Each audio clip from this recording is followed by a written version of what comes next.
अस्सलामुअलैकुम स्टूडेंट्स। कैसे हैं आप सब? उम्मीद है खैरियत से होंगे। अच्छा वे student, as you all know, तो आप लोग को मेरा नाम याद हो गया होगा, लेकिन अगेन मैं बता रही हूँ कि मेरा नाम डॉक्टर लाइका शुएब है। और आज हम लोग क्लास 6 साइंस का unit number 3 which is human digestive system जो है वो कंप्लीट करेंगे। ह्यूमन डाइजेस्टिव सिस्टम बेसिकली हम एक पूरा सिस्टम पढ़ेंगे डाइजेशन का। जब हम खाना खाते हैं तो वो खाना किस तरह से हमारी बॉडी में हजम होता है, क्या उसका प्रोसीजर होता है, उसमें क्या क्या स्टेप आते हैं। सबसे पहली चीज तो ये कि हम लोग खाना खाते ही क्यों हैं, why we eat food, why we need food. हम क्यों खाना खाते हैं? हम खाना इसलिए खाते हैं बिकॉज वी नीड एनर्जी। हमें क्या चाहिए होती है? हमें एनर्जी चाहिए होती है, हमें ताकत चाहिए होती है, हमें अपने रोजमर्रा के काम करने के लिए एनर्जी रिक्वायर्ड होती है। वो एनर्जी हमें कहाँ से मिलती है? वो एनर्जी हमें खाने से मिलती है। खाना खाना जब हम खाते हैं ना, फूड जब हम इंटेक करते हैं, तो वो जब हजम होता है तो उसके हजम होने से, उसकी डाइजेशन से हमें एनर्जी मिलती है। ठीक है। तो what is digestion? Basically digestion क्या है? डाइजेशन की डेफिनेशन हमारे पास होगी द प्रोसेस, एक ऐसा अमल बाय विच, जिसके जरिए कॉम्प्लेक्स मॉलिक्यूल्स ऑफ फूड। देखो, कॉम्प्लेक्स का मतलब ये होता है कि बहुत ज्यादा बड़े बड़े से मॉलिक्यूल्स, बहुत जिनका मॉलिक्यूलर वेट ज्यादा हो, वजन ज्यादा हो। जैसे अगर देखो आप लोग आप लोग रोटी वगैरह खाते हैं तो रोटी छोटी सी तो नहीं होती है, उसके छोटे छोटे से पाउडर फॉर्म में तो आप रोटी नहीं खा रहे होते ना। आप उसको कैसे खाते हैं? आप उसको पका के एक कॉम्प्लेक्स फॉर्म में खाते हैं। ठीक है।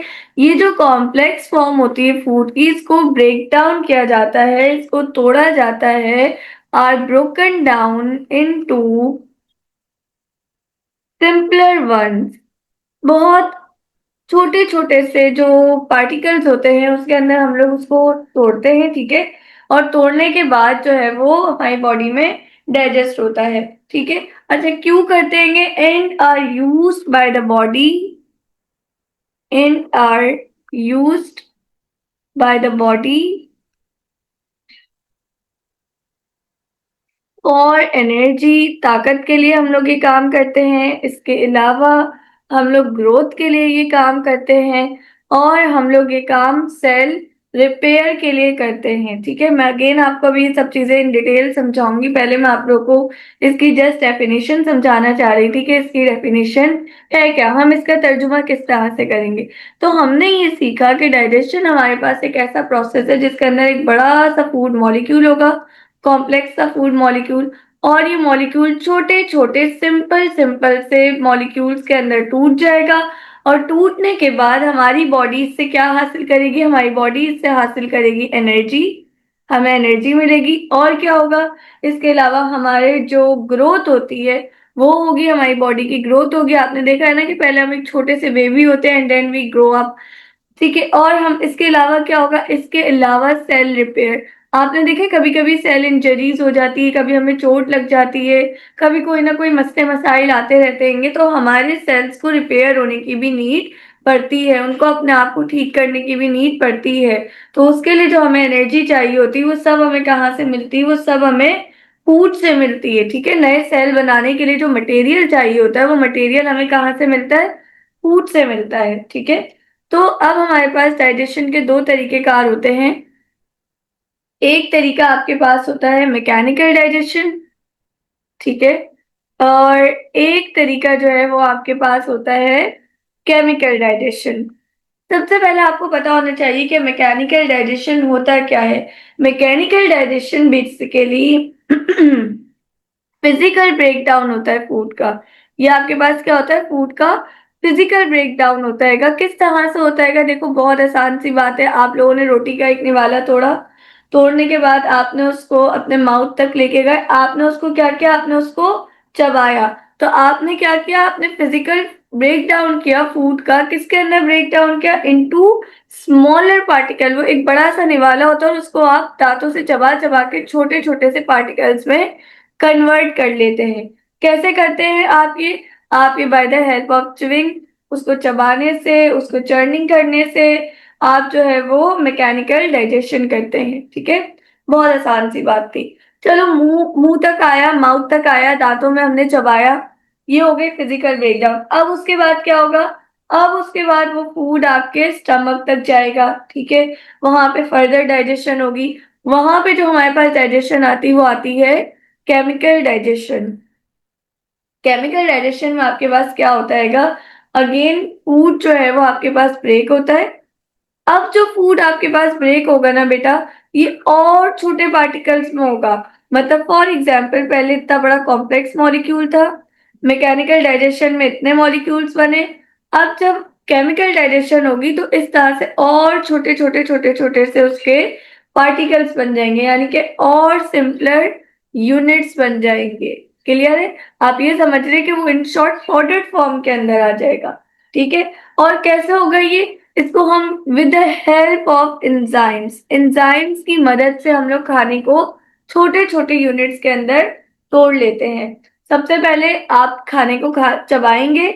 चबाने वाला काम क्या हुआ कि आपने एक बड़े से मॉलिक्यूल को छोटे छोटे से हिस्से में तोड़ लिया। जैसे ये एक सैंडविच है आपके सामने, आपने इस सैंडविचेस को जब आप खाते हैं तो आप इसको बाइट्स में खाते हैं। पहला बाइट लेते हैं, फिर दूसरा बाइट लेते हैं, फिर तीसरा बाइट लेते हैं, यानी आप उसको छोटे छोटे हिस्से में तोड़ लेते हैं ताकि आप इजीली उसको निगल सके, स्वेलो कर सके, वो आपके स्टमक तक इजीली जा सके। जब वो छोटे छोटे हिस्सों में टूट जाता है तो उससे आपके पास क्या होता है? फिर केमिकल डाइजेशन स्टार्ट होती है, और यहाँ पे हमारी हेल्प कौन करता है? एंजाइम करता है। एंजाइम इनको फर्दर छोटे छोटे मॉलिक्यूल्स में तोड़ देता है, जैसे कार्बोहाइड्रेट में तोड़ दिया। ठीक है, अच्छा जी। अब होप सो आप लोगों को केमिकल और मैकेनिकल डाइजेशन समझ आ गई होगी। अब केमिकल डाइजेशन जो है ना बेटा, वो कुछ स्टेप्स के अंदर होती है, जिसके अंदर पहला स्टेप होता है इंजेक्शन। दूसरा स्टेप आपके पास होता है मैकेनिकल डाइजेशन, या आप ऐसे समझ लीजिए कि डाइजेशन जो है बेसिकली वो आपके पास कुछ स्टेप्स में होती है। पहला स्टेप डाइजेशन का क्या है? इंजेक्शन। इंजेक्शन का मतलब होता है कि आप अपने माउथ तक लेके गए खाने को, आप अपने मुंह तक लेके गए और वो आपके मुंह में आ गया। अब क्या होगा? अब आप उसको दांतों की मदद से चबाएंगे, वो क्या हो गई? Mechanical digestion. तीसरी चीज, अब वो आपके स्टमक में गई। स्टमक में जाने के बाद वहां पे बहुत सारे एंजाइम्स होंगे जो उसको और छोटे छोटे पार्टिकल्स में तोड़ेंगे, ये हो गया केमिकल डाइजेशन। उसके बाद अगेन आपके पास आता है एब्जॉर्प्शन। अब देखो, अभी तक खाना कहाँ पे मौजूद है? आपके स्टमक में ही मौजूद है, आपके पेट में ही मौजूद है। अब उसको आपकी बॉडी के अंदर आना है, आपके ब्लड में आना है। तो जब फूड आपके पास ब्लड में आता है तो आपके पास क्या कहलाता है? एब्जॉर्प्शन। देन आपके पास आता है एसिमिलेशन। ठीक है, फर्दर आगे आपके पास वो फूड जो है वो एब्जॉर्ब होता है। उसके बाद सिक्स स्टेप आपके पास आता है इजेशन।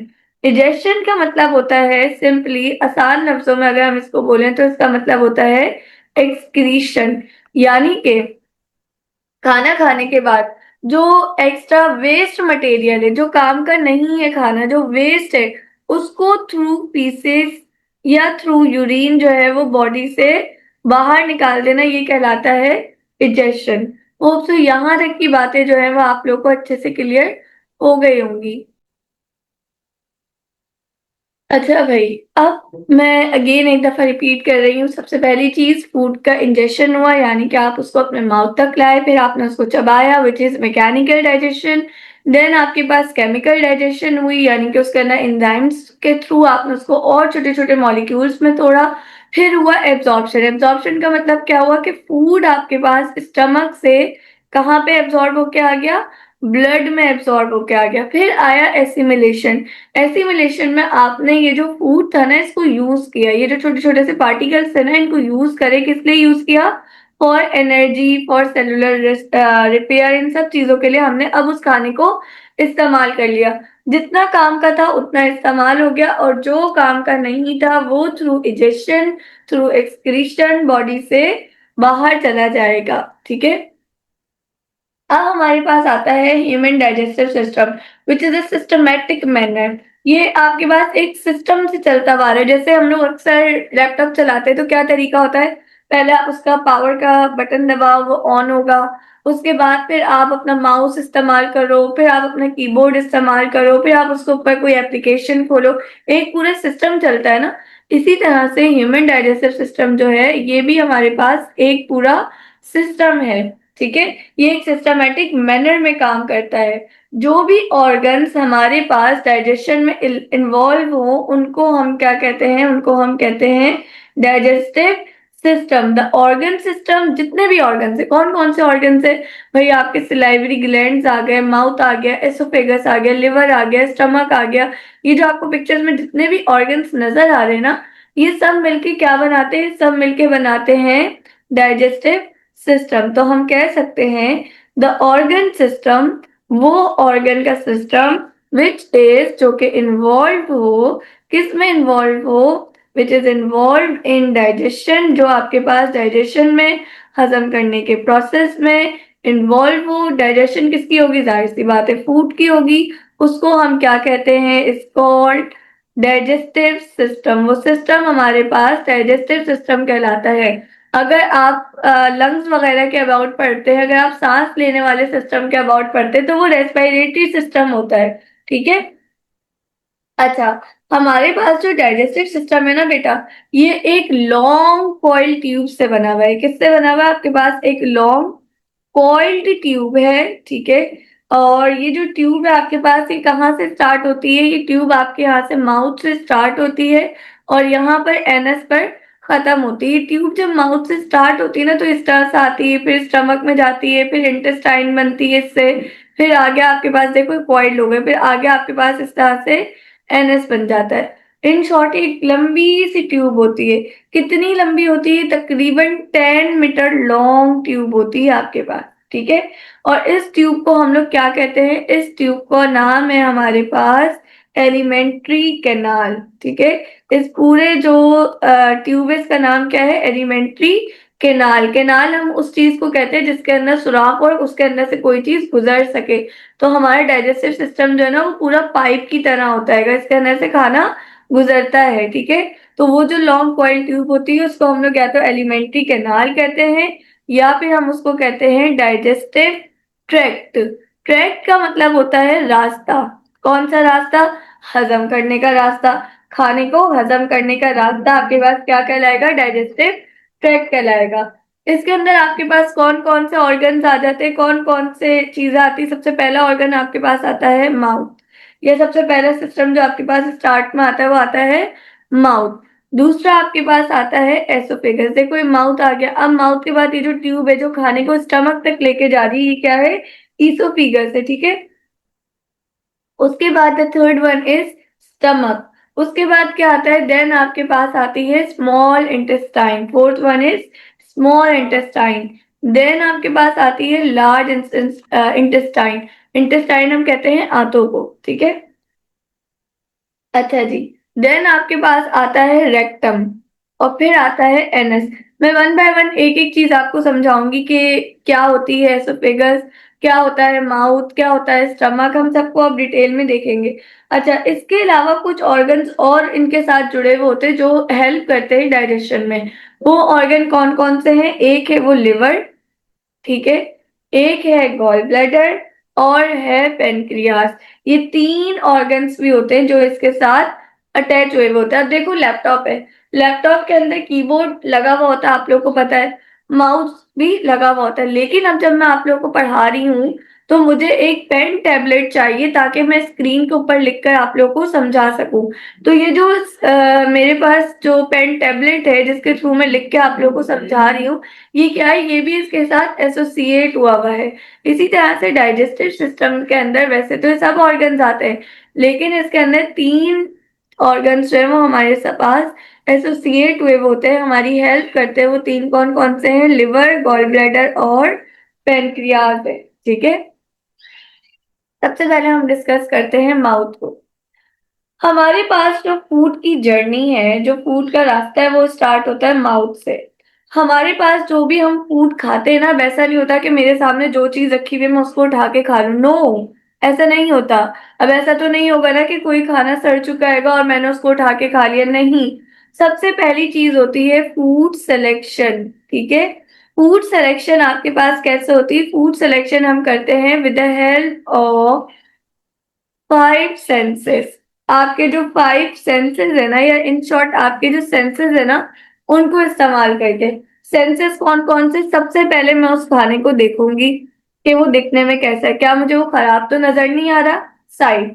दूसरी चीज, मैं उसको स्मेल करूंगी कि यार ऐसा तो नहीं है, कि सूंघ के चेक करूंगी ऐसा तो नहीं है इसमें से बदबू आ रही है, या ये खराब हो चुका है, या ये सड़ चुका है। ठीक है, क्योंकि आपको पता है अगर हम लोग सड़ा हुआ खाना खा लें तो क्या हो जाती है, फूड पॉइजनिंग हो जाती है।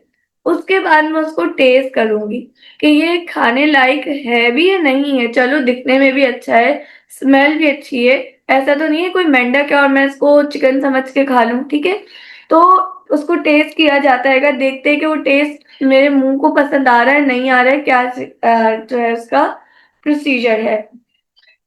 अच्छा भाई, अब पहला काम हो गया हमारे पास खाने का सिलेक्शन।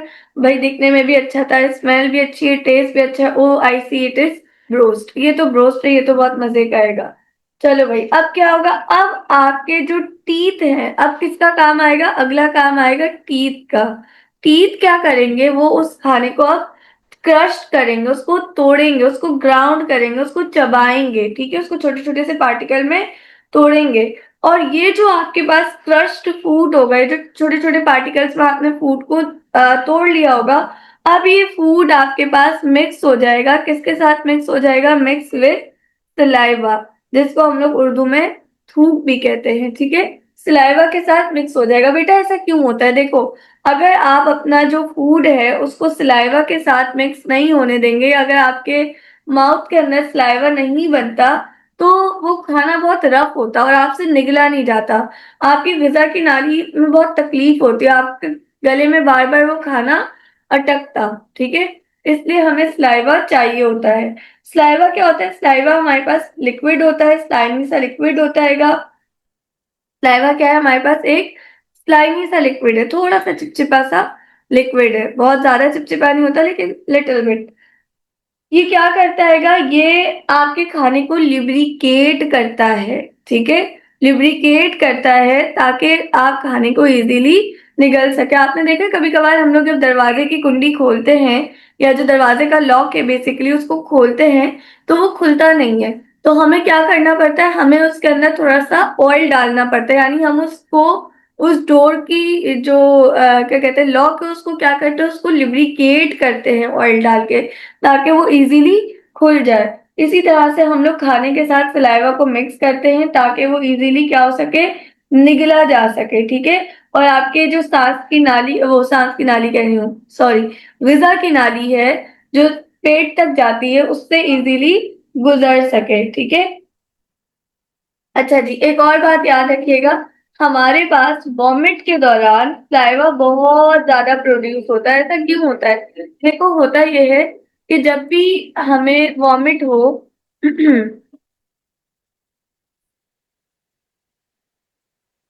अच्छा भाई, तो मैं आप लोगों को बता रही थी कि जब भी हमें वॉमिट होती है, तो वॉमिट में क्या होता है कि जो खाना हमारे स्टमक तक जा चुका होता है ना, वो स्टमक से वापस आता है बाहर। आपके पेट में चला गया खाना और आप पेट से वापस आएगा और मुंह के जरिए बाहर आएगा, बॉडी से बाहर आएगा। आपको पता है आपके स्टमक के अंदर ना बहुत सारे एसिड होते हैं। तो जब वो, अगर आपके माउथ में सलाइवा प्रोड्यूस ना हो और वो खाना जो है वो ऐसे ही एसिड के साथ बाहर आ जाए, तो क्या होगा? आपके टीथ जो है ना वो खराब हो सकते हैं। तो सलाइवा आपके पास ज्यादा कब प्रोड्यूस होता है? मोर सलाइवा विल प्रोड्यूस, ये बात आपने मेरी याद रखनी है।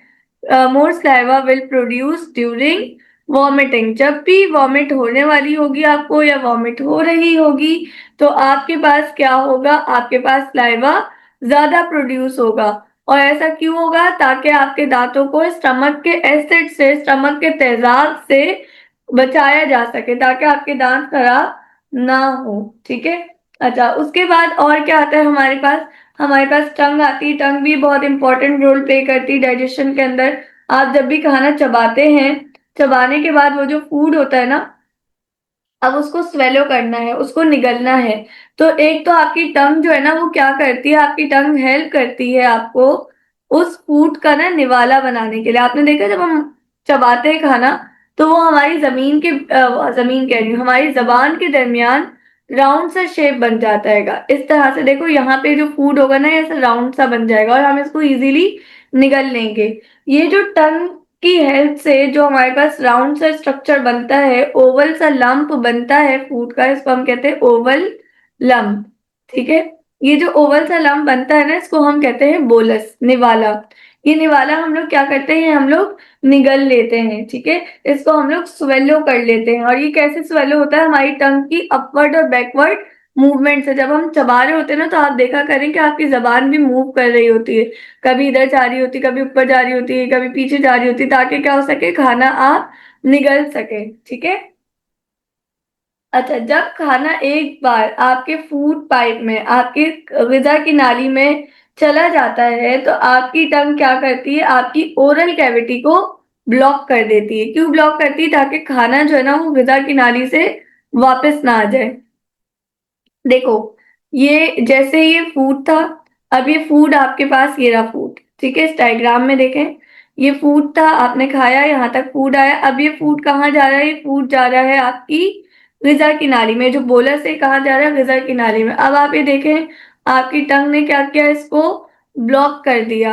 आपकी ओरल कैविटी को ब्लॉक कर दिया जाएगा। यहाँ पे पैलेट, ये तो बेसिकली पैलेट है। आपकी जो टंग है ना, ये देखें, आपकी टंग ने भी इसको बंद कर दिया, देखें। ठीक है, तो आपकी जो टंग है वो क्या करती है कि वो आपकी ओरल कैविटी को बंद कर देती है। क्यों बंद करती है, ताकि जो है वो खाना जो है वो बैकवर्ड फ्लो ना हो सके। ठीक है।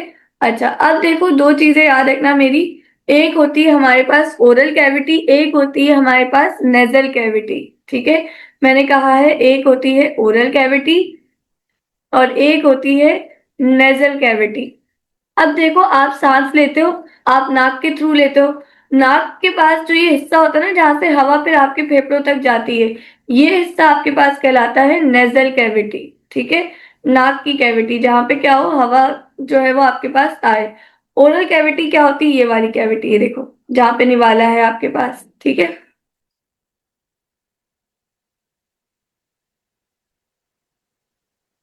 अच्छा, तो अब आपने याद रखना है कि हमारे पास एक नेजल कैविटी होती है और एक ओरल कैविटी होती है। तो ओरल कैविटी को कौन बंद कर रहा है, मैंने आपको बताया, ओरल कैविटी को बंद कर देगी आपकी टंग, ताकि आपके पास खाना जो है वो दोबारा मुंह में ना आ जाए। जब वो एक दफा मुंह से, माउथ से फूड पाइप में चला गया ना, ग़िज़ा की नाली में, तो अब ऐसा ना हो कि वो ग़िज़ा की नाली से दोबारा से माउथ में आ जाए। ठीक है, तो हमारे पास टंग जो है वो क्या करती है, वो ओरल कैविटी को बंद कर देती, ताकि जो हमारे पास वो है फूड है वो वापस ना आ सके। दूसरा, आप यहाँ पर देखें, आपके पास ये एक और चीज है। जैसे ही खाना आपके पास गया, अब खाना या तो आपकी नेजल कैविटी में आ सकता है वापस, या तो आपकी ओरल कैविटी में आ सकता है। तो ओरल कैविटी को तो ये देखो टंग ने बंद कर दिया। जो नेजल कैविटी उससे कैसे बचाएंगे, उससे ये देखो, ये सॉफ्ट सा पैलेट होता है आपके पास, ये बंद हो जाता है। जैसे ही बंद होता है ना, तो अब देखो खाना जो है ना वो सीधा जाएगा ग़िज़ा की नाली में। वो अब आपके माउथ में या आपके नाक में नहीं चला जाएगा। आपने शायद कभी नोट किया हो कि कुछ लोगों को जब खाना खाते हुए धक्का लगता है बेसिकली, या खाना उनके गले में अटकता है, या उनको जब वॉमिट होती है ना, तो उनकी नाक से भी ना सर वाटर या लिक्विड जो है ना वो आना शुरू हो जाता है। शायद कभी आपने ऐसा नोट किया हो कि उनकी नोज से भी ना आना शुरू हो जाता है जो भी लिक्विड होता है वो। तो इसलिए हमारी नेजल कैविटी का और ओरल कैविटी का ब्लॉक होना जरूरी है, ताकि जो वो बोलस है वो आपकी नेजल कैविटी में, आपकी ओरल कैविटी में दोबारा ना आए। ठीक है, ये जो, अच्छा दूसरी बात क्या आती है, अब यहाँ पे देखो बच्चों, एक और बात मेरी गौर से सुनना। यहाँ तक आया फूड, ठीक है, अब यहाँ से फूड जा रहा है, आपको यहाँ पे ना दो रास्ते नजर आ रहे हैं। एक रास्ता आपको ये नजर आ रहा है, ठीक है, एक ये वाला नजर आ रहा है, और इसके दरम्यान में बीच में आपको ये कुछ नजर आ रहा है, गोश्त का टुकड़ा सा। मैं इसको थोड़ा सा और बड़ा करके दिखाती हूँ डायग्राम को, ताकि आपको मेरी बात और से समझ आए। देखो बल्कि हम नीचे वाली डायग्राम से समझते हैं। ये देखो, ये फूड था यहाँ पर, ठीक है, आपकी ओरल कैविटी में। ओरल कैविटी से आया, अब आपको ना दो रास्ते नजर आ रहे हैं। एक रास्ता ये वाला नजर आ रहा है और एक रास्ता ये नजर आ रहा है। ये रास्ता जो है ना, ये वाला रास्ता है आपकी सांस की नाली का। यहाँ से हवा जाएगी फेफड़ों में। आप मुझे बताओ, अगर खाना गलती से इधर चला गया, तो वो कहाँ जाएगा? वो आपके फेफड़ों में चला जाएगा, आपके लंग्स में चला जाएगा। ऐसा ही है, खाने को कहाँ जाना है? खाने को इस वाले रास्ते पे जाना है, इस दूसरे वाले रास्ते पे जाना है। ये हमारे पास क्या है? ग़िज़ा की नाली है, ये आपका फूड पाइप है, ठीक है। तो खाने को यहाँ पर जाना है, खाने को यहाँ पर नहीं जाना है। तो अब हमारे पास एक और चीज होती है, जो एक और दरवाजा होता है जो बंद हो जाता है, ताकि आपके पास जो फूड है वो कहाँ ना जा सके, जो आपके विंड पाइप में। ये आपका क्या है? ट्रेकिया क्या है आपका? बेसिकली वाइंड पाइप, सांस की नाली। जैसे ये जो एसोफेगस था, ये आपके पास क्या था? फूड पाइप था, जहां पे आपके खाने को जाना है। तो वाइंड पाइप तक आपका खाना ना जाए, तो हमारे पास क्या होता है? यहाँ पर एक फ्लेक्सिबल सा फ्लैप होता है। ये जो आपको नजर आ रहा है ना, ये है हमारे पास फ्लेक्सिबल फ्लैप। फ्लेक्सिबल मैंने से क्यों कहा? क्योंकि ये आराम से खुल बंद हो सकता है और ये फ्लैप की तरह होता है, जैसे जिप होती है ना वैसे। इसको हम कहते हैं एपिग्लॉटिस। जब आप खाना निगल रहे होते हैं ना, तो आपका एपिग्लॉटिस बंद हो जाता है। क्यों बंद हो जाता है? ताकि ये खाना जो है ये कहाँ ना जा सके, ये आपकी सांस की नाली में ना जा सके, ठीक है। होप तो अब आपको स्वेलिंग का स्वेलो करने का तरीका समझ आ गया होगा। सबसे पहले आपकी टंग जो है वो आपकी ओरल कैविटी को बंद करेगी, आपका पैलेट आपकी नेजल कैविटी को बंद करेगा। ये एपिग्लॉटिस है जो किसको बंद करेगा? आपके वाइंड पाइप को बंद करेगा, ताकि खाना कहाँ चला जाए? सीधा वेजा की नाली में चला जाए। अब अगला पार्ट हमारे पास क्या आता है? अगला पार्ट हमारे पास आता है ईसोफिगस, या इसको अक्सर लोग एसोफेगस भी कहते हैं, ठीक है। अच्छा जी, ईसोफिगस जो है, ये हमारे पास क्या होता है? ये हमारे पास एक पाइप होता है। अब यहां से, अब हमारे पास खाना माउथ से सीधा जाएगा किसमें? स्टमक में। और किसकी हेल्प से जाएगा? एसोफेगस की हेल्प से जाएगा। इस पाइप की हेल्प से खाना किसमें जाएगा? सीधा स्टमक में जाएगा। इस पाइप को हम लोग कहते हैं ईसोफिगस। इसके अंदर आपके पास जो खाना है ना बच्चों, देखो खाना कैसे जाता है। देखो ये पाइप है, अभी अभी ये पाइप ऐसा है, अभी कोई भी फूड नहीं आया। अब यहाँ पे आया ये फूड। सबसे पहले पाइप ऐसे होगा, इस तरह से अपने आप को गोल करेगा ताकि यहाँ पे इजीली फूड आ जाए, और आगे से ये फिर से स्ट्रेट होगा। अब ये खाना और आगे पुश होगा। अब ये पीछे से बिल्कुल स्ट्रेट हो जाएगा, और आगे से दोबारा से ऐसा होगा, और ये खाना अब इस हिस्से में आ जाएगा। फिर ये आगे से ऐसे हो जाएगा स्ट्रेट। अब खाना और आगे पुश होगा। अब आप देखो ये पाइप फिर से ऐसा स्ट्रेट आएगा, और नीचे से स्वेल ऐसा हो जाएगा, जैसे सूज जाता है ना, ऐसा हो जाएगा, और ये खाना यहाँ पे आ जाएगा। आगे से स्ट्रेट होके फिर कहाँ चला जाएगा? आपके पास खाना सीधा आपके स्टमक में चला जाएगा, ठीक है। ये जो हमारे पास मूवमेंट होती है ना, ये पहले, ये जो खाना है आपके पास, ये इस तरह से आया, फिर ये हिस्सा स्ट्रेट था, फिर ये वाला हिस्सा इस तरह से हो गया, फिर ये आगे का हिस्सा स्ट्रेट था, ये वाला हिस्सा अगेन फिर इस तरह से हो गया। ये आपके पास कहलाती है पेरिस्टॉल्सिस। इसको हम क्या कहते हैं? इसको हम कहते हैं पेरिस्टॉल्सिस। ये वो मूवमेंट होती है जिसके थ्रू खाना आपके पास कहाँ जाता है? स्टमक में जाता है। तो पेरिस्टॉल्सिस हमारे पास क्या है? पेरिस्टॉल्सिस हमारे पास, हम इसको ऐसे कह सकते हैं, द मूवमेंट ऑफ फूड, खाने का मूव होना कहाँ से? Move, the movement of food down into stomach, stomach तक जो खाना आपके पास जाता है, ठीक है, इज कॉल्ड पेरिस्टॉल्सिस। ये मूवमेंट आपके पास क्या कहलाती है? पेरिस्टॉल्सिस कहलाती है। वेव की तरह की मूवमेंट होती है, ठीक है, जिसके थ्रू आपके पास खाना कहाँ तक पहुंच जाता है? स्टमक तक पहुंच जाता है, ठीक है। अब आ जाते हैं हम स्टमक में। हमने देख लिया कि भाई ये हमारी ग़िज़ा की नाली थी, ये फूड था, और अभी फूड इसके जरिए आ गया हमारे पास स्टमक में। अब देखते हैं स्टमक में क्या होता है आपके पास। स्टमक जो है आपके पास, ये जे शेप का होता है, जैसे जे होता है ना, जे शेप का आपके पास ये ऑर्गन होता है। ये एक मस्क्यूलर बैग होता है, ये एक थैली की तरह से होता है, ठीक है, जो आपके बॉडी में लेफ्ट साइड पर मौजूद होता है, ठीक है। ये देखो ये लेफ्ट साइड पे आपके मौजूद होगा। और वही क्या कहते हैं, ये जो है ये थैली का काम करेगा, ये ब्लेंडर का काम करेगा। इसके अंदर खाना आएगा, ये देखो खाना आया। अब खाना इसके अंदर मिक्स होगा, ब्लेंड होगा, उसके और छोटे छोटे से पार्टिकल होंगे। जैसे जूसर होता है ना, जूसर में आप कोई भी चीज डालते हो तो वो छोटे छोटे से उसका पेस्ट बन जाता है बेसिकली। तो हमारे पास यहाँ स्टमक में भी क्या होता है, उसका पेस्ट बन जाता है, उस फूड का पेस्ट बन जाता है। इसलिए स्टमक कैसे काम करता है, ब्लेंडर के तौर पे काम करता है, उस खाने का टेस्ट बना देता है। ठीक है। अच्छा, अब ये जो स्टमक की वॉल होती है ना बेटा, ये स्टमक की वॉल, यहाँ पे मैं आपको स्टमक दोबारा बना के दिखा देती हूँ। मेरी डायग्राम खास अच्छी तो नहीं है, लेकिन खैर, स्टमक की जो दीवारें होती है ना, ये एक किस्म का जूस सिक्रीट करती हैं। ठीक है। इस जूस का नाम होता है गैस्ट्रिक जूस।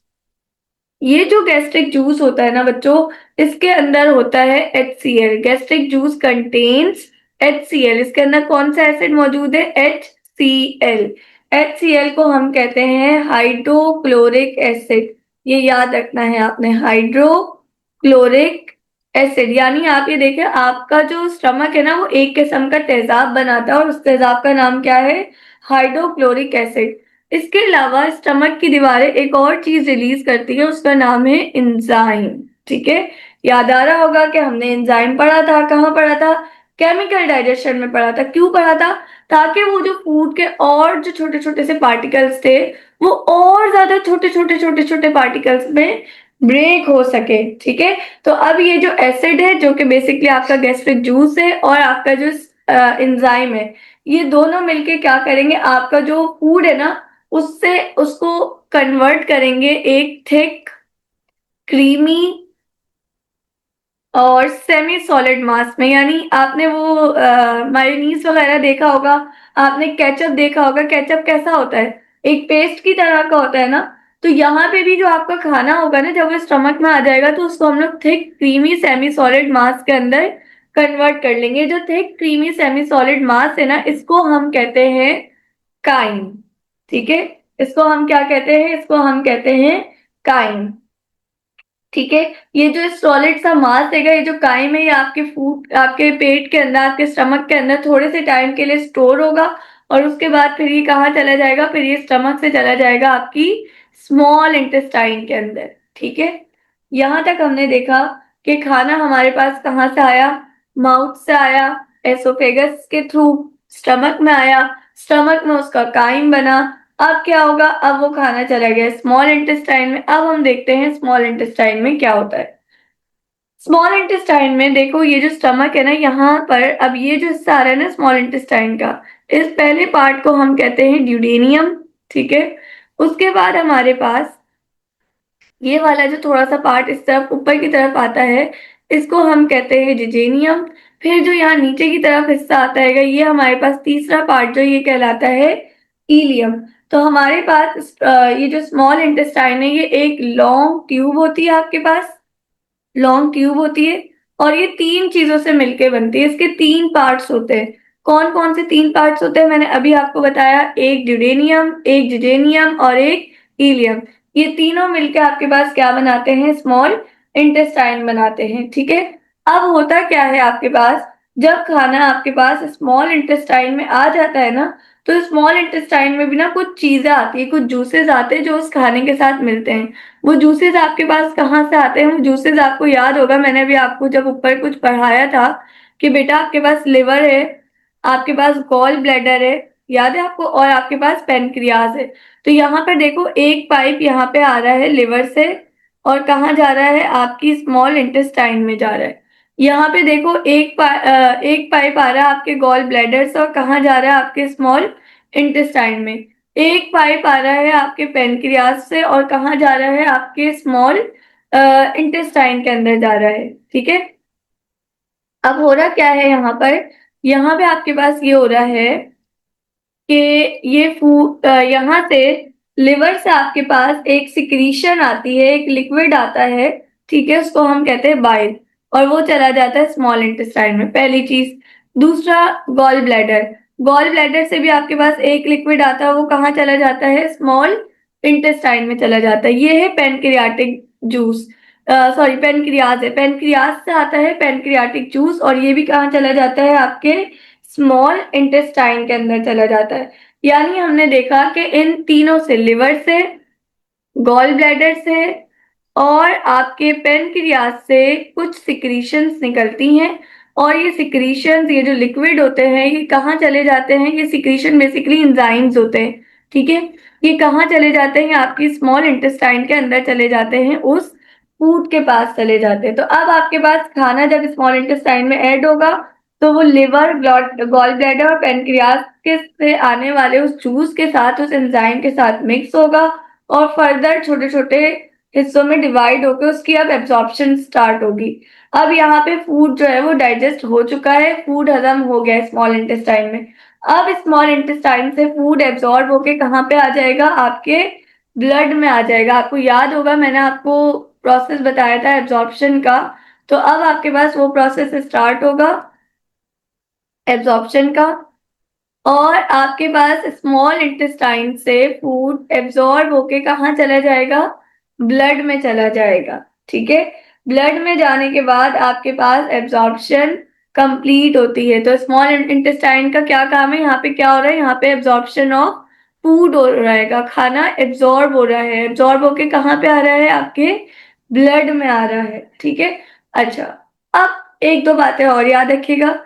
स्मॉल इंटेस्टाइन जो होती है ना आपकी, साइंस रिलेटेड, मैंने आपको एक चीज बतानी चाहिए थी उस लेक्चर में बेसिकली, कि हमारे पास जो स्मॉल इंटेस्टाइन है ना, इसके ऊपर बहुत सारे फोल्ड्स होते हैं। मतलब अगर मैं आपको स्मॉल इंटेस्टाइन ड्रॉ करके दिखाऊं तो ये है आपकी स्मॉल इंटेस्टाइन। देखिए ये आ गया आपके स्मॉल इंटेस्टाइन। अब आप देखेंगे इसके ऊपर ना इस तरह के कुछ आपको थ्रेड्स नजर आएंगे, आपको नजर आएगा कुछ धागे हैं। अगर आप इसको बहुत करीब से देखेंगे ना तो ये धागे आपको ऐसे नजर आएंगे, इस तरह के, जैसे फोल्ड्स होते हैं ना, बहुत सारे फोल्ड्स आ रहे होते हैं इस तरह से। ठीक है, ऐसी आपको फोल्डिंग्स नजर आएंगी।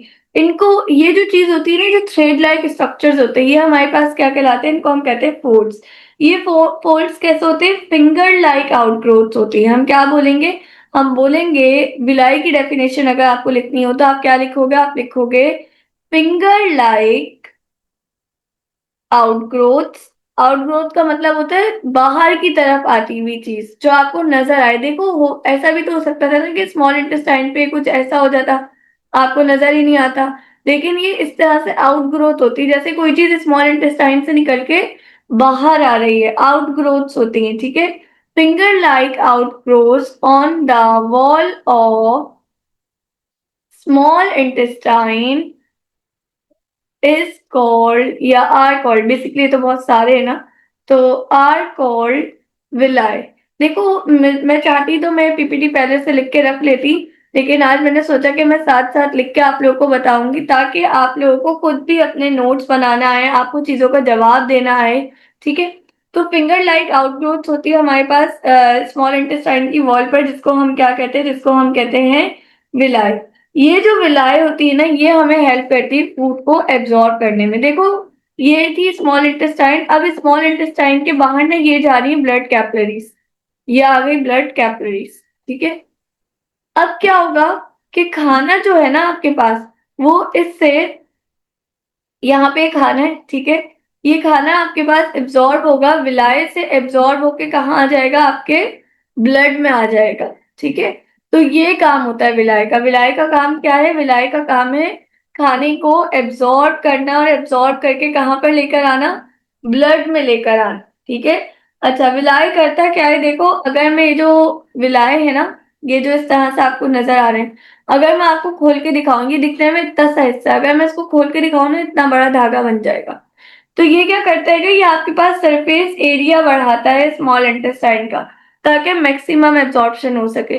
देखो स्मॉल इंटेस्टाइन तो इतनी सी होती, लेकिन अल्लाह ताला ने उस पर विलाय क्यों बनाए, क्यों अल्लाह ताला ने उस पर विलाय की आउटग्रोथ करी, ताकि अगर हम इसको खोले, इस धागे को सीधा करें तो ये इतना बड़ा धागा बनता है, और फूड यहाँ से भी एब्जॉर्ब हो, यहाँ से भी एब्जॉर्ब हो, यहाँ से भी एब्जॉर्ब हो, हर हिस्से से एब्जॉर्ब होके कहाँ पे आ जाए, फूड, फूड एब्जॉर्ब होके आ जाए ब्लड के अंदर। तो ये क्या इंक्रीज करता है, विलाय हमारे पास क्या इंक्रीज करता है, villi increase surface area of small intestine for maximum absorption, ताकि आपके पास मैक्सिमम एब्जॉर्प्शन हो सके। ठीक है, तो दैट्स ऑल अबाउट विलाय।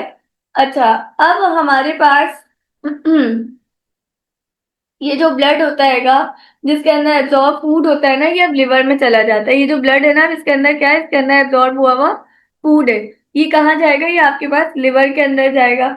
लिवर के अंदर क्यों जाएगा, ताकि वहां पे आपके पास डिफरेंट काम होना होता है, एनर्जी चाहिए होती हैगी, इस सब चीजों के लिए कहाँ चला जाता है ये फूड? ब्लड की हेल्प से लिवर में चला जाता है। अब जो बाकी अनडाइजेस्टेड फूड है, जो खराब फूड है, जो आपके काम का नहीं है, वो आपके कहाँ पर, वो आपके इलियम से, आपको याद होगा मैंने आपको बताया था ये आखिरी का पार्ट क्या होता है, इलियम। इलियम से कहाँ चला जाएगा? इलियम से चला जाएगा लार्ज इंटेस्टाइन के अंदर। अब ये पूरी जो लार्ज इंटेस्टाइन है ना, देखो यहाँ से चलना शुरू होगी लार्ज इंटेस्टाइन। यहाँ से चलते चलते लार्ज इंटेस्टाइन आपके पास यहाँ तक आ जाएगी। ठीक है, तो ये जो अनडाइजेस्टेड फूड है अभी कहाँ चला गया? ये आपकी लार्ज इंटेस्टाइन में आ गया है। ठीक है, अब हम देख लेते हैं बेसिकली लार्ज इंटेस्टाइन क्या होती है। लार्ज इंटेस्टाइन को हम लोग बड़ी आंत भी कहते हैं। ठीक है, लार्ज इंटेस्टाइन भी 3 हिस्सों से मिलकर बनती है। पहला हिस्सा आता है इसका कीजियम, ठीक है, दूसरा आता है कोलोन, तीसरा आता है आपके पास रेक्टम। यहां तक आपके पास होती है लार्ज इंटेस्टाइन। ठीक है, तो आपके पास जो अनडाइजेस्टेड फूड था वो कहाँ पे आ चुका है? अनडाइजेस्टेड फूड का मतलब वो खाना जो अब फर्दर हजम नहीं होगा, जो काम का नहीं है, वो चला गया लार्ज इंटेस्टाइन के अंदर। लार्ज इंटेस्टाइन के अंदर बहुत सारे अमाउंट के अंदर वाटर होता है, सॉल्ट होता है, ठीक है, और अनडाइजेस्टेड फूड होता है। ठीक है, यहाँ पे आपके पास लार्ज इंटेस्टाइन में क्या है? वाटर है, इसके अलावा कुछ सॉल्ट है, और क्या है आपका? अनडाइजेस्टेड फूड है। ठीक है, ये आ गया अनडाइजेस्टेड फूड, तीनों चीजें आ गई। अब देखो, पानी तो काम की चीज होती है, पानी तो बॉडी को चाहिए, तो लार्ज इंटेस्टाइन से पानी दोबारा से एब्जॉर्ब होके किस में आ जाएगा? ब्लड में आ जाएगा, यानी दोबारा से आपकी बॉडी में चला जाएगा। सॉल्ट भी कहाँ पे चला जाएगा? सॉल्ट भी आपके ब्लड में चला जाएगा। जबकि ये जो अनडाइजेस्टेड फूड है ये कन्वर्ट होगा किसके अंदर? ये कन्वर्ट होगा एक सॉलिड से फॉर्म के अंदर, कन्वर्ट इनटू सॉलिड फॉर्म। और वहां पर ये जो अनडाइजेस्टेड फूड है, अब हम इसको क्या कहेंगे? अब हम इसकी जो सॉलिड फॉर्म है इसको हम कहेंगे फीसेस, स्टूल भी कहते हैं इसको, यानी आपका वेस्ट प्रोडक्ट। ये जो अनडाइजेस्टेड फूड है, आपको पता है इसके अंदर क्या क्या होता है? इसके अंदर एक तो आपके पास डेड बैक्टीरिया होते हैं। अब आप मुझे खुद बताएं, डेड बैक्टीरिया का कोई काम है? नहीं है। बॉडी क्या चाहेगी? बॉडी चाहेगी कि भाई ये निकले, बाहर निकल जाए। ठीक है, इसके अलावा और क्या होता है? प्लांट के फाइबर्स होते हैं। देखो, प्लांट के जो फाइबर्स होते हैं ना, वो हम लोग हजम नहीं कर सकते, तो इसलिए उसको भी बॉडी से बाहर आना होता है। इसके अलावा कोलेस्ट्रोल, जो आपके पास गंदी चिकनाई होती है ना, बैड कोलेस्ट्रोल होता है। ठीक है, गुड कोलेस्ट्रोल नहीं, बेसिकली बैड कोलेस्ट्रोल, गंदी चिकनाई, वो भी आपके पास इसमें अनडाइजेस्टेड फूड में शामिल होती है। और क्या होता है इसके अलावा? आपके पास इसके अंदर होता है बाइल पिगमेंट। जो आपके पास बाइल के पिगमेंट्स होते हैं, जब आपके रेड ब्लड सेल टूटते हैं ना, तो कुछ कलर्स रिलीज होते हैं, वो कलर भी किसी काम के नहीं होते, वो भी हमारे पीसेस के जरिए बॉडी से बाहर आ जाते हैं। अच्छा, अब ये जो था ये आपके पास एब्जॉर्ब होते, वो एब्जॉर्ब कह रही है, जो अनडाइजेस्टेड फूड था ये मूव करते करते आकर थोड़े से टाइम के लिए आपके रेक्टम में स्टोर हो जाएगा।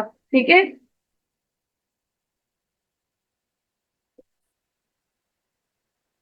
अच्छा, रेक्टम में आपके पास जो फूड है ना वो टेम्परेली थोड़े से टाइम के लिए स्टोर हो।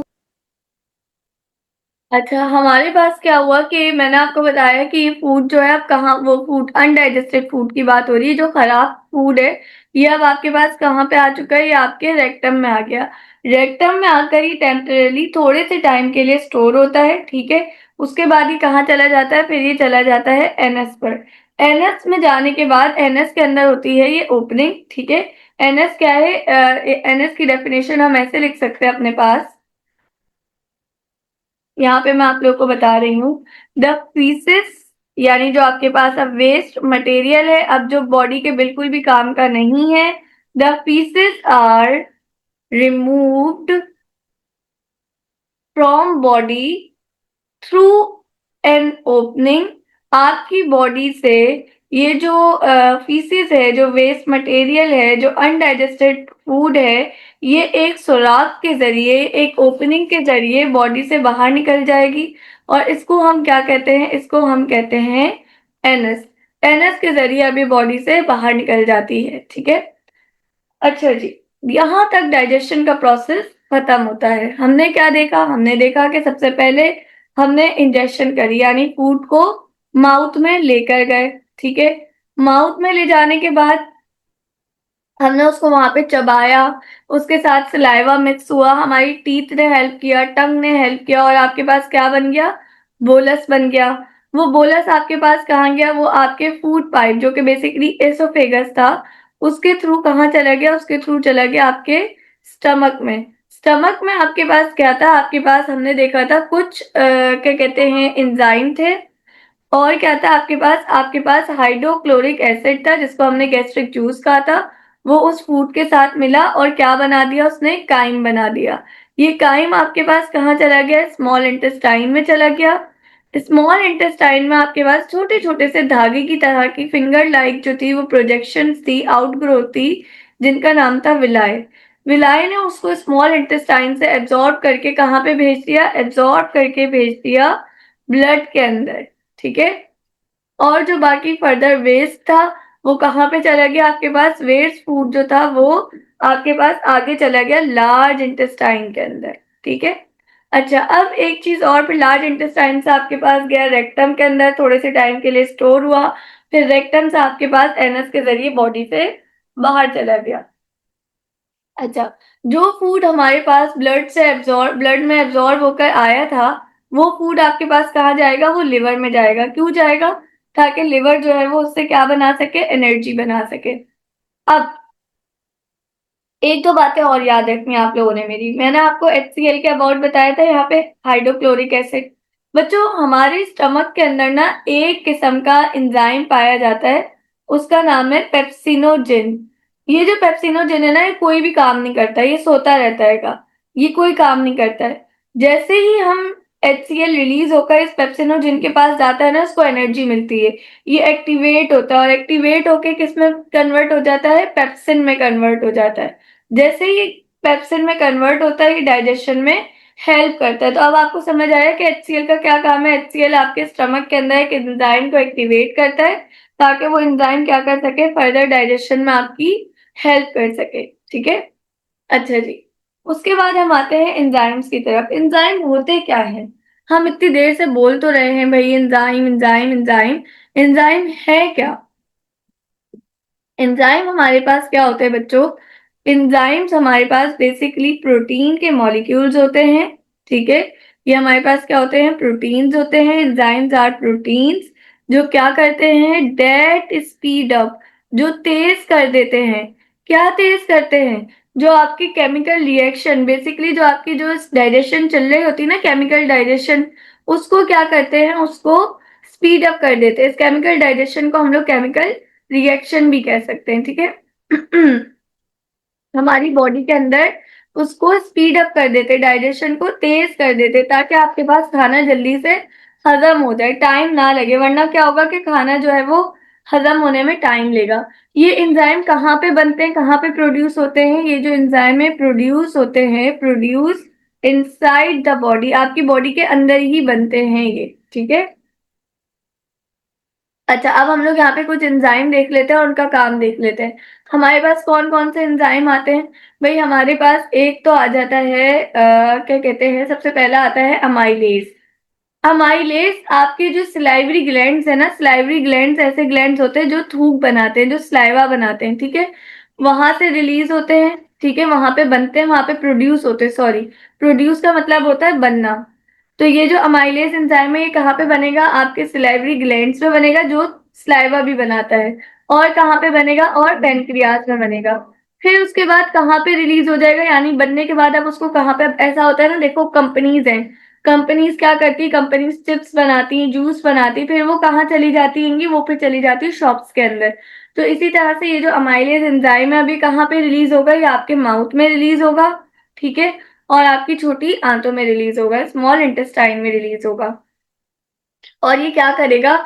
ये कार्बोहाइड्रेट के ऊपर जाकर अटैक करेगा और कार्बोहाइड्रेट को छोटे छोटे पार्टिकल्स के अंदर तोड़ देगा, ठीक है।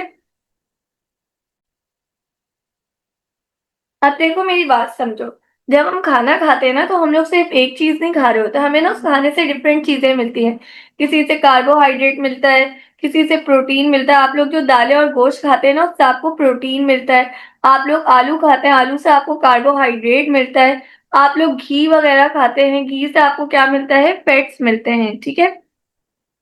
तो अमाइलेज किसको तोड़ेगा, अमाइलेज तोड़ेगा कार्बोहाइड्रेट को छोटे छोटे पार्टिकल्स में।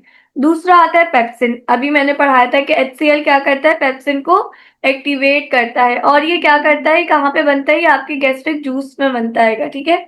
और कहाँ पे रिलीज होता है, आपके स्टमक में रिलीज होता है, ये तो हमने देखा था। ये किसको ब्रेक करता है, ये प्रोटीन का जो बड़ा सा मॉलिक्यूल होता है ना, उसको छोटे छोटे मॉलिक्यूल्स के अंदर ब्रेक कर देता है। फिर तीसरा एंजाइम आता है हमारे पास, ट्रिप्सिन। ट्रिप्सिन कहाँ पे बनता है, ट्रिप्सिन बनता है पेनक्रियास के अंदर। उसके बाद इसको स्मॉल इंटेस्टाइन में रिलीज किया जाता है। ये भी क्या करता है कि जो प्रोटीन के मॉलिक्यूल्स बच जाते हैं, स्टमक में टूट नहीं पाते हैं और वो स्मॉल इंटेस्टाइन में आ जाते हैं, ये उनको तोड़ देता है किसके अंदर, और छोटे छोटे मॉलिक्यूल्स के अंदर, ठीक है। चौथा एंजाइम है आपके पास लाइपेज। लाइपेज भी आपके पास पेनक्रियास में बनता है। पेनक्रियास में बनने के बाद कहाँ पे रिलीज होता है, आपकी स्मॉल इंटेस्टाइन में रिलीज होता है। और ये किसको ब्रेक करता है, ये जो आपके फैट्स होते हैं ना, चिकनाई, जो आप घी वगैरह खाते हैं, उसको ब्रेक करता है छोटे छोटे से पार्टिकल्स के अंदर, ठीक है। तो ये एंजाइम का काम होता है, जब ये इन छोटे छोटे पार्टिकल्स में ब्रेक करने में हेल्प करता है हमें, तो ये क्या करता है, ये हमारे जो केमिकल रिएक्शंस है, केमिकल डाइजेशन है, उसको फास्ट कर देता है, ठीक है। अच्छा, अब उसके बाद आखिरी पार्ट इस चैप्टर का आता है, डाइजेस्टिव प्रॉब्लम्स। बेसिकली देखो बच्चों, हमारे पास ना कुछ चीजें होती हैं जिनको हम कहते हैं डाइजेस्टिव प्रॉब्लम्स, यानी कि स्टमक के मसले मसाइल या स्टमक की बीमारियां या डाइजेस्टिव सिस्टम की बीमारियां, प्रॉब्लम्स, जिनमें से एक चीज आपके पास आती है डायरिया। अच्छा, ये हमारे पास कब आती है प्रॉब्लम, से मसले हमारे पास कब आते हैं, जब हमारा जो डाइजेस्टिव सिस्टम है ना, वो हेल्दी ना हो, वो सही से काम ना करे, तो हमारे पास ये वाले सारे मसले आना शुरू हो जाते हैं। इसमें सबसे पहली चीज हमारे पास क्या आती है, सबसे पहली चीज हमारे पास आती है डायरिया, जिसको हम लोग उर्दू में क्या कहते हैं, जिसको हम उर्दू में कहते हैं मोशन, ठीक है। अच्छा, डायरिया जो है बेसिकली बेटा, ये एक ऐसी कंडीशन होती है, इसके बारे में हम कह सकते हैं, इन दिस कंडीशन, इस कंडीशन में क्या होता है, आपको याद होगा, मैंने आपको अभी ऊपर थोड़ी देर पहले बताया था कि लार्ज इंटेस्टाइन के अंदर बेटा तीन चीजें आती हैं। क्या थी वो तीन चीजें, एक दफा दोबारा दिखा देती हूँ। पहला था वाटर, दूसरा था सॉल्ट, और तीसरा था अनडाइजेस्टेड फूड। और मैंने आपको बताया था वाटर और सॉल्ट एब्जॉर्ब होके कहाँ आ जाते हैं, ब्लड में आ जाते हैं। लेकिन डायरिया के अंदर ये ब्लड के अंदर एब्जॉर्ब नहीं हो पाते, बल्कि क्या करते हैं, ये बॉडी से बाहर निकल जाते हैं, ठीक है। तो डायरिया के अंदर हमारे पास क्या होता है, आपके जो वाटर था, ठीक है, वाटर एंड सॉल्ट, वाटर और सॉल्ट आपके पास क्या नहीं होगा, water and salt are not absorb by large intestine. आपकी लार्ज इंटेस्टाइन इसको एब्जॉर्ब नहीं करेगी, आपको इसको एब्जॉर्ब करके ब्लड के अंदर लेकर नहीं आएगी, जिसकी, और क्यों ऐसा क्यों होगा, मतलब आपकी लार्ज इंटेस्टाइन ने वाटर और सॉल्ट को एब्जॉर्ब करना क्यों छोड़ दिया, इन्फेक्शन की वजह से। कभी कभी हमारे लार्ज इंटेस्टाइन में कोई इन्फेक्शन हो जाता है, जिसकी वजह से क्या होता है, ये जो पानी और सॉल्ट है ना, ये एब्जॉर्ब नहीं हो पाता है, ठीक है। जिसकी वजह से क्या होता है, एज अ रिजल्ट, यानी इसकी वजह से अब क्या होगा, इसकी वजह से जो आपकी बॉडी है ना, वो कैसा स्टूल पास आउट करेगी, वो स्टूल पास आउट करेगी, कैसे स्टूल एक्सक्रीट करेगी, वो वाटरी पीसेस रिलीज करेगी, वाटरी स्टूल रिलीज करेगी, ठीक है, जिसको हम लोग क्या कहते हैं, डायरिया या मोशन कहते हैं। फिर आती है कॉन्स्टिपेशन, जिसको हम लोग उर्दू में क्या कहते हैं, जिसको हम उर्दू में कहते हैं कब्ज, ठीक है। कब्ज के अंदर क्या होता है, इसके अंदर आपके पास लार्ज इंटेस्टाइन हद से ज्यादा पानी एब्जॉर्ब कर लेती। देखो, अगर हद से ज्यादा पानी एब्जॉर्ब कर लेगी ना, अब आप इसको कह सकते हैं इफ द एब्जॉर्प्शन, अगर आपके पास जो एब्जॉर्प्शन थी पानी की किसके अंदर, लार्ज इंटेस्टाइन के अंदर, of water occurs excessively, excessively का मतलब होता है बहुत ज्यादा, हद से ज्यादा। ठीक है, अगर आप लोग अच्छे बच्चे हैं तो आप लोग यकीनन अपनी किताब साथ में खोल के मेरा लेक्चर सुनते होंगे, तो आप लोग को सब वर्ड्स आपकी किताब में लिखे हुए मिलेंगे। एक्सेसिवली का मतलब होता है बहुत ज्यादा। ठीक है, अगर आपके पास पानी बहुत ज्यादा लार्ज इंटेस्टाइन एब्जॉर्ब कर ले, हद से ज्यादा कर ले, यानी लार्ज इंटेस्टाइन में पानी बचे ही ना, तो आपका जो स्टूल होता है ना वो हार्ड हो जाता है, बहुत ज्यादा हार्ड हो जाता है। या फिर जब आप, एक और कंडीशन होती है जब आप पानी कम पिए। अक्सर ऐसा होता है ना कि हम लोग पानी बहुत कम पीते हैं, ठीक है, लेस इनटेक ऑफ वाटर हो। इनटेक का मतलब होता है पानी को पीना या बॉडी में लेकर जाना। ठीक है, जब आपके पास पानी का इनटेक कम हो, आप कम पानी पिए, तो आपके इससे क्या होता है, as a result it may leads, क्या होगा आपके पास, it may leads to hardening of stool. आपका जो स्टूल है वो कैसा हो जाएगा, हार्ड हो जाएगा। आपकी जो फीसेज है वो कैसी हो जाएंगी, हार्ड हो जाएगी, और वो बॉडी से पास नहीं हो पाएगी। इस कंडीशन को हम कहते हैं कॉन्स्टिपेशन। इसके अंदर क्या होता है, जो स्टूल होती है ना वो रेक्टम में ही रहती है, और रेक्टम में रहने के बाद बाहर नहीं आ पाती। जब वो बाहर नहीं आती है तो क्या होता है कि बहुत ज्यादा पेन होता है, खाना नहीं हजम हो रहा होता है। ठीक है, ये सारी कंडीशन होती है, तो इसको हम कहते हैं कॉन्स्टिपेशन। फिर आता है अल्सर। अल्सर को आप ऐसे समझ लें, जख्म, आपके स्टमक में जख्म हो गए। ठीक है, अच्छा ये आपकी बात नहीं हो रही, मैं वैसे ही आपको बताना चाह रही हूँ। होता क्या है आपके पास, जब आपके पास स्टमक से, आपको याद है गैस्ट्रिक जूस रिलीज होता था, मैंने आपको बताया था स्टमक क्या रिलीज करता है, गैस्ट्रिक जूस रिलीज करता है। गैस्ट्रिक जूस क्या है आपके पास, ये एक किस्म का एसिड होता है। कौन सा एसिड होता है, HCl होता है। बच्चों जब स्टमक बहुत ज्यादा लार्ज अमाउंट के अंदर, व्हेन लार्ज अमाउंट ऑफ, जब आपके पास लार्ज अमाउंट में क्या रिलीज हो, गैस्ट्रिक जूस रिलीज हो। ठीक है, तो ये कहाँ पे रिलीज होगा, ये भी आपको बताएगा, इन द स्टमक रिलीज होगा। तो ये क्या करेगा, ये खाना तो चलो अब इसने हजम कर लिया, खाना हजम करने के बाद कुछ आपके स्टमक के अंदर बच जाएगा एसिड। जब वो आपके स्टमक के अंदर बच जाएगा ना, तो ये इसके अंदर मौजूद होते हैं डाइजेस्टिव एंजाइम। ठीक है, ये जो गैस्ट्रिक जूस है ना, इसके अंदर क्या मौजूद होंगे, कुछ एंजाइम मौजूद होंगे। आप ऐसे समझ लें कि ये जो गैस्ट्रिक जूस बहुत सारे अमाउंट में बचा था ना आपके स्टमक के अंदर, ये अब आपकी स्टमक की वॉल को ब्रेक करना शुरू कर देगा। ये क्या करेगा, आपकी break down of, break down of walls of stomach. आपकी जो स्टमक की वॉल्स है, आपकी स्टमक की दीवारें हैं ना, उनको तोड़ना शुरू कर देगा। या फिर आपकी जो इंटेस्टाइन है उनकी वॉल्स को भी ब्रेक करना शुरू कर देगा, जिसकी वजह से क्या होगा कि आपके, आपने छाले देखे, आपके मुंह में छाले बन जाते हैं, इसी तरह से स्टमक के अंदर भी ना ये सोर्स बन जाएंगे। ये जो है ना, इसको हम कहते हैं सोर्स। ये जो छाले होते हैं ना, सोर्स, यही हमारे पास बेसिकली अल्सर कहलाता है। यानी मैंने आपको, आपने सुना अक्सर लोग कहते हैं भाई मेरे जिगर में बहुत तेजाबियत हो गई है, भाई पेट में बहुत तेजाबियत हो गई है, खाना नहीं हजम हो रहा हैगा, और क्या कहते हैं इसके अलावा खट्टी डकारें आ रही हैं, या जो है वो अक्सर लोग कहते हैं कि भाई ब्लड आ गया खांसते हुए, या अक्सर लोग कहते हैं स्टूल में ब्लड आ गया, कुछ लोगों को उल्टियां होना शुरू हो जाती हैं। वो सब क्यों होता है, वो सब अल्सर की वजह से होता है। जब भी आपके स्टमक में बहुत ज्यादा अमाउंट में एसिड प्रोड्यूस होगा, तो वो आपके स्टमक को ही नुकसान पहुंचाना शुरू कर देगा, जिसकी वजह से स्टमक के अंदर छाले होना शुरू हो जाएंगे, सोर्स होना शुरू हो जाएंगे। ठीक है, वो जो सोर्स होंगे वो जख्म में तब्दील होंगे, और उस कंडीशन को हम कहते हैं अल्सर। ठीक है, वो तो आप लोग को ये बातें समझ आई होंगी मेरी, लेकिन स्टिल अगर आप लोगों को देखो, मेरी कुछ बातें याद रखना। जब भी हम लोग बुक खोलते हैं ना, हमें कुछ एक आध चीजें नई देखने को मिल जाती हैं, तो आप लोग मुझसे पूछ सकते हैं, मैं हमने फला की पॉइंट पढ़ा था बुक के अंदर, वहां पे एक चीज लिखी हुई थी गर्ड, GERD, गर्ड, आप हमें बता दें क्या होता है। या हमने जो है वो ये पढ़ा था, आप हमें बता दें ये क्या होता है। हम फला MCQs सॉल्व कर रहे थे, इस MCQs में ये बात लिखी हुई थी, हमें समझ नहीं आया, आप हमें ये बता दें।